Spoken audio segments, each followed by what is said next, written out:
Good afternoon, everyone. Thank you for being with us today. And I also want to introduce to you Dr. Randy Avent. He's the president of Polytechnic University, and we're so proud of not only Dr. Avent, but the Polytechnic. And before I begin this press conference, we really have a special guest here that I want to open up with. I recently found out that the Polk County Sheriff's Office had created an artificial intelligence unit. I wasn't surprised, though, knowing that Sheriff Grady+Judd is always implementing the best technology to keep his county safe. In fact, I am thinking of moving to Polk County because of the great men and women he has working on his team. You know, I really appreciate the shout out by Elon Musk. I'm excited about the fact he's considering moving to Polk County. Only not one word of that is real. Not one frame of that video is real. It's fake. It's all created with AI. And we must be able to tell the difference. This is fake in a real world. And we're frightened to death of the negatives of AI. Now imagine criminals with this AI technology, which is improving by the hour, not the day, not the week, not the month, but by the hour. Imagine criminals who want to steal your name, your image, and your likeness for any number of sinister reasons. Imagine not having the subject matter experts with the tools, education, and training to keep you safe, to protect your private life, and to keep you from losing everything you've amassed in life. And imagine these evil criminal actors ruining your character, your reputation, and your career for the rest of your life. Now please imagine your sheriff's office, who has partnered with a nationally recognized university like the Florida Polytechnic University to protect the community from the evils of AI while using AI for good. That's what we're unveiling today. Dr. Randy Avent, our president of Florida Polytechnic University, and I are partnering to create the very first law enforcement team in the nation that we can find so that we can sail into uncharted artificial intelligence space and discover resources to protect and to keep you safe, and to deliver superb customer service with a sense of urgency. We will not let AI operate independently of human beings. We will not let AI invade your privacy. We will not let bad actors use AI to exploit you, your business, or the wonderful reputation and careers that you've developed. This new function of the Sheriff's Office is called the Sheriff's Artificial Intelligence Laboratory, or SAIL. It is not only an investigative unit, it is a holistic unit dedicated to visioning, discovery, and creativity. Its purpose is to use what we learn to keep the community safe. AI is the next uncharted universe, which we must sail into and chart safe navigation for all of our community. And we will protect you from the evils of AI. But let's look at our two. First, policy legislation development. Our mission is not to keep up with the future. Our mission is to shape it.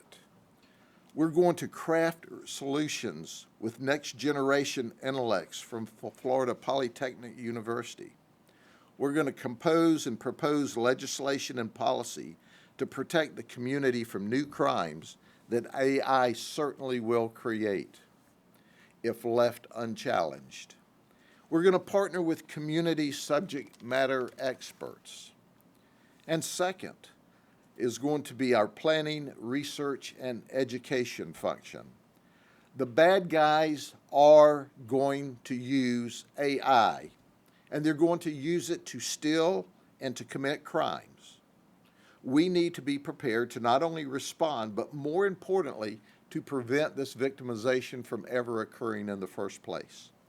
We will develop and discover new tools, research next generation solutions, teach members to function with next level tools and data, educate and involve the community as crime mitigation partners to stop crime before it happens. We'll bring AI learning and tools into the curriculum of our National Public Safety Innovation Academy, our nationally recognized executive STEM law enforcement academy, and as this makes it around the country and the world, if you don't have staff in our NIA, you're behind. And number 3, we'll protect private data. We want to create the highest level of effectiveness and integrity while protecting personal privacy rights. We will prevent bad AI actors from invading your personal privacy space. We will develop solutions so AI cannot function without human intervention, thereby precluding AI data cancer. And number 4, criminal actor accountability. We are redefining the landscape of investigative work. We want to first eliminate threats before they materialize, and second, accurately provide comprehensive support for our detectives to rapidly track down very dangerous criminals. We want to design and discover tools to rapidly identify AI criminals who commit crimes such as extortion, scams, ID thefts, hate crimes, data and computer system hacking, and data kidnapping. And number 5, technology. This is really a force multiplier for us. We want to identify technology partners that have created AI tools in the AI business space. We want to improve current generation business models and partner with all of our business community. We want to create future systems so that we can authenticate data or prove that data is not correct, is not accurate, and stop the flow of bad, negative information that can ruin your career or your business. And number 6, and probably without a doubt, the most important piece of the cube is Florida Polytechnic University Link. We're going to partner with the best and brightest next generation talent of forward thinkers. We're going to discover systems and processes to keep society safe and investigate next world criminal conduct. Many crimes that have not yet even been developed by the criminals themselves. Our job is to craft innovative solutions for problems that are on the horizons, for new crimes that are on the horizons, for new techniques to carry out old crimes which are on the horizon. Please allow me to introduce Dr. Randy Avent, my friend, and simply the very best. We appreciate you, Dr. Avent. Thank you very much. Thank you as well, Sheriff Judd, for having me here today. First, I want to thank you and your office for taking on this really important, critical initiative to fight cybercrime related to the ever-evolving world of artificial intelligence. There's no doubt the benefits of AI are widespread and growing stronger by the day, but so are its significant risks and dangers. While AI holds tremendous potential to revolutionize many sectors like healthcare and education, it also presents substantial challenges that can be threatening to our society. It's crucial that we develop and implement robust methods to combat these threats, because the AI crime of tomorrow will be even bigger than the cyber crime of today. Florida Polytechnic University is honored to serve with the Polk County Sheriff's Office on this new investigative unit to fight AI-related cybercrime together, now and into the future. Our university will provide essential technical and research support with our faculty and students, developing and leveraging innovative technological tools to identify and combat AI cybercrime. They'll also assist with the ongoing operational success of this new AI investigative unit. This working partnership is a natural fit for our Florida Poly mission, which is to serve students in the industry through excellence in education, discovery, and application of engineering and applied sciences. We strive to find real-life applications to bring value to our students' education and value to our community. There's one more way that leaders in building Florida's high-tech economy. We're very excited about the partnership and what it will accomplish. Together, we can mitigate the risk of AI-related cybercrime and harness the power of AI for positive and secure advancements. Thank you so much for having us. Thank you, sir. Thank you. Thank you. Are there any questions for Dr. Avent or for me?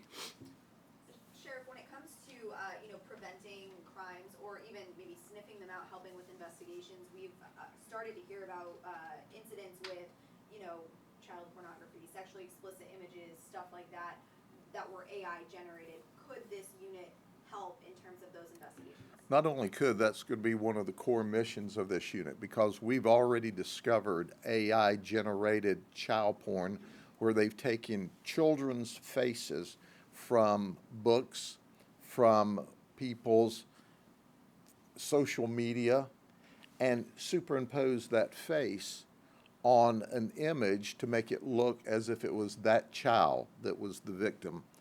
And quite frankly, that's frightening to us. So that will be one of the top priorities of this unit. As you saw with our rendition of Elon Musk here, not one word or one frame of that video was accurate. It's all fake. It's still in its infancies. This AI is going to develop in short order where you cannot tell that it's not real. It's going to be on the horizon where you can't trust at all. You say, well, I saw it. It was a video. He confessed. He did it. No, he didn't. Somebody manufactured that. We've got to have a unit that can look at that and say, Elon Musk had absolutely nothing to do with that. Elon Musk is not the guy that they said he was doing some illegal act. Elon Musk is the man that he really is, but that's not the man he really is. We can see an environment where they're going to try to make good, upstanding citizens look like maybe they're involved in the child pornography world. We've got to be able to stand up quickly and say, that's got to go away, and there's got to be special crimes that or special legislation to deal with those detailed crimes and any subsidiaries that help push that along. AI is going to bring a lot of good, but AI has the potential in the criminals' hands to provide a lot of bad that can be in the social media universe forever. There is a lot of work ahead of all of us, but let's face it. My detectives are the very best, but they're detectives. We have to have the brilliance and the intelligence and the technical expertise of Dr. Avent's team in order to see and recognize and blend this into an effective resource so that we can protect the people. There's a lot of concerns from some people regarding AI and policing and the ways to go about it. So how will you ensure that AI algorithms are trained on, diverse and unbiased data sets to prevent the perpetuation of existing social inequities and, prevention or, predictive policing? Absolutely. In fact, we suggest to you that when there has been this bias into some of this data policing, if you call it, it's because there was not the appropriate human oversight of it. So data was pushed out in an environment without what we call a human check and balance. Nothing could be more important than to make sure of the accuracy and the fairness and the fact that it is not capable of a bias. So the reality of it is that's why you have to have the human element. That's why I spoke of nothing should be able to be pushed out without a human check and balance. And our workforce here, while developing this, will have a totally separate check and balance system out of our administrative investigations and our professional compliance group that doesn't work in the chain of command of the operations and reports separately to the chief of staff and to me to make sure that we do this the right way. But that's why it's so very important that we have this unit to harness those bad actors that would do that sort of thing and to stop it before it begins, because AI has the ability, for example, we have stacks of police reports from the old days. When we put this into a database and we can create a program, AI can go through and say, hey, you didn't realize that this suspect looks like this suspect in a different side of the county 3 months later or 6 months later. So if we do this the right way, which is the only way we're going to do it, we will be able to find information in data that we already have that will solve crimes and protect people. And the big deal is to get in front of it so that it never occurs. But you're exactly right. That's why we got to have human oversight, checks and balances, and ethical looks at everything we do. How much does this cost? Is it any cost to taxpayers at all? Oh, I was going to just No, follow up a come little in. bit. Yeah, the power of AI is that it can sort through lots and lots of data and make connections that, a human couldn't. But it can only do that on data that it's trained on. So if it's not told about the inequities and everything else, then it can't use it to make those decisions. And so I think the important point is on the front end, as we train these algorithms to go off and do all this, is that you put the important relevant data in there and leave out the other non-important data. Is that the money? Excuse me? I was asking about Yep. taxpayers. Really, what's remarkable about this is it's not going to be very expensive. Why? We already have the computers. A lot of the AI that will be developed in partnership with the students. And there will be other AI programs that are developed in other disciplines that will bring together in order to create the best investigative unit or the best proactive ability to stop. So can you put a dollar value on it? I can't, because it's not a fixed subject. Is it going to be expensive? Not in the world that we're in today. And even if it were, what's your life worth? What's finding Ethan Fussell worth? And if our AI algorithms can put data and information together, we have over 1,000 hours in looking for this missing person. And we're coordinating, putting data in our computers and our systems now. But when you have a dozen or 2 dozen law enforcement officers working over 1,000 hours, we may be missing a lot of stuff in the haste. But when Dr. Avent's team creates this system, it'll go, hey guys, you're running all over the place, and here's the 2 pieces you need to be looking for over here. And it can focus us down. So even though there will be initial cost, I suggest to you at the end, it will save labor cost. Can you speak to some of the training that investigators will have to go through? Is this a continual type of deal? Are students trained, the investigators kind of talk to the specifics of that? I see this as some of the biggest advancements in healthcare came out of what's called a translational research model, where you paired physicians that were seeing cases and seeing things happening in the cases with researchers that could then explain why those particular things were happening and try to develop problems and solutions to it. And so I think that's what we're trying to put here is we're going to have sheriffs and deputies out in the real world seeing fraud cases and all of that, and then you pair them with a researcher to try to figure out, well, how do I counter those particular cases? And then all throughout all of this is having the students involved in it so that the students can, this is a brave new field. I was telling someone earlier, when computers first came out, I had a office mate at MIT that was telling me that his son and his friend were beginning to hack in computers. And I said, well, what's that? And he says, well, they're trying to break in computers and get into it and steal stuff.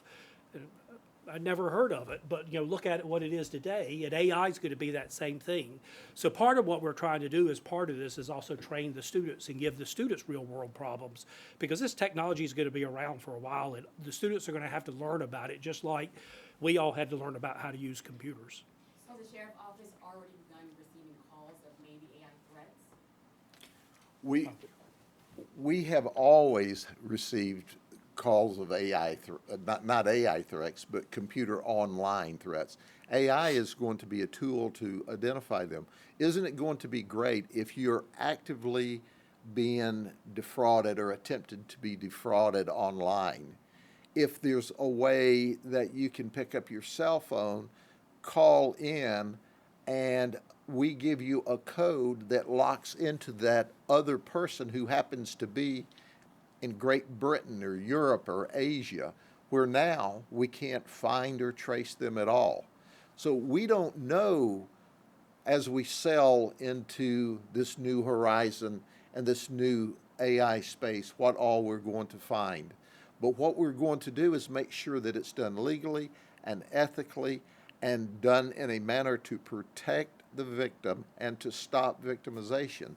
We fear this. I suggest, if you have it, it may be 6 months or a year old now. Search up on YouTube, technology, 60 Minutes, when they talk to the father of AI who developed this, and watch that piece. It will scare you to death. And that was the genesis of me getting with Dr. Avent and saying, we need help, because I watched that 60 Minutes piece whenever it first came out, and I thought, oh my goodness, if we don't harness this. And in that piece, he talked about how computers are layered, and the computers already can answer their own questions and seek out their own data sets. We can't allow that to be done like that, or the victimization of our society as a whole and our people as an individual will be a frightening, frightening thing. There's a question about resources, and you asked about cost, but what is the staffing and what is the manpower being dedicated to this? Well, I am excited to tell you that all of the students Dr. Avent sends us, we have seats and desks for. We anticipate that we'll have 8, 10, 12 Polytechnic students working with us. I have officially kicked off the unit April 1st. I thought that was an appropriate date, with a sergeant from the sheriff's office. And this sergeant, in his other life, wrote computer code. And when his children grew up and were out of the house and he could afford the pay cut, he had always wanted to be in law enforcement. So he was already in our computer crimes, working our child victim stuff, because he's absolutely brilliant on another level that we mortals don't understand. So he has been moved to that unit. We are in the process of and seeking out a technician that we're going to hire that is going to really be our conduit with the sergeant and with the Polytechnic. This technician has to be able to understand how we need to link all of these new pieces of AI technology in order to keep people safe and to investigate crime and to make sure ethically we look out for the issues that you just spoke of that you're concerned with. Can I just follow up on that? So Florida Poly is a unique curriculum in that we teach theory, because theory is very important. But the students have to learn actually how to take that theory and apply it to real world problems. And from the very first semester, where we get all the freshmen together and arbitrarily assign teams and throw a bag of parts and say, go build something. The students have to continuously build things. That culminates in the senior year where students are assigned a year-long problem that they have to work on. And so what I imagine is that we will put 2 to 3 multidisciplinary teams, students from all different fields together on these problems, and they'll come and work on that for a year, and that'll be a part of their assignment. And so that was what the sheriff was talking about, having poly students. And then, of course, we have faculty that oversee that. And so that will begin fairly immediately with the new fall semester. We'll have some of those teams set up. Can I think a little ahead here? We want convictions. And so we'll use this as evidence in our cases. Obviously, the sheriff's office is moving forward with AI, but will a judge and prosecutors and, the defense will try and use that to whatever they can to say, hey, this is not right. I mean, how do you plan on combating with that? That's exactly why SEL is here, because we anticipate there will be AI bad actors try to create their own artificial intelligence, say, see, I wasn't there when that crime occurred. I couldn't have committed it because here's a video clip of me at a concert in Atlanta, Georgia at that moment in time. Well, when our team looks at that evidence, they go, time out? That's not real. That's made up. But a jury, if it got to the jury, couldn't tell. That would be a great alibi if it were true, only it's not. So imagine that Elon Musk here today is to be played in front of a jury as to how wonderful things are at the sheriff's office. And Elon Musk says, sheriff's office? What sheriff's office? I've never heard of the Polk County Sheriff's Office. So I think the question you ask is exactly why we have to have this, to stop the bad actors. Otherwise, can this float into court? It could. And theoretically, you guys would hopefully be able to sniff that out, detect a fake video that a defense is trying to use as evidence or alibi for a. Yeah, not hopefully, we absolutely will. That's why we're creating it. And we're visioning with Dr. Avent and his team, we know this is going to be an issue in the future. We're absolutely sure of it because we see all kinds of opportunities for evil people to use this AI. And there's going to be so much good comes from AI. Make no mistake about it. There's a lot of good from our computer systems now. But wherever people are in space, there you're going to find criminals in space trying to take advantage of them. And think of the political world. Now you have high-profile political races for governor or U.S. senator or president, and out rolls all of this stuff, saying that this candidate said this, or this candidate said that, or this candidate, and you go, now you look at it and you go, well, he must have, there it is. In the AI world, you can have the candidate saying, I have no idea what you're talking about. I've never been there. I never said that. I never would say that. So we have got to be able to make sure what is portrayed in our investigative legal world is accurate, and what isn't, we need to be able to call out. And we can't do it without the brilliance of these teams that are going to help us. Let me just follow up with one comment. The sheriff said this is a very fast-moving technology, and it really is. And we're sitting here and we're coming up with examples of how it could be used. I'll guarantee you a year from now we'll come back and there will be 20%, 30% more that we'd never in a million years thought of ways that it's being used. And that's why it's so important to have this research center and this investigative unit, is to bring that together and try to stay up on top of it. Okay? Thank you very much. We're going to reset here in a few minutes. I'll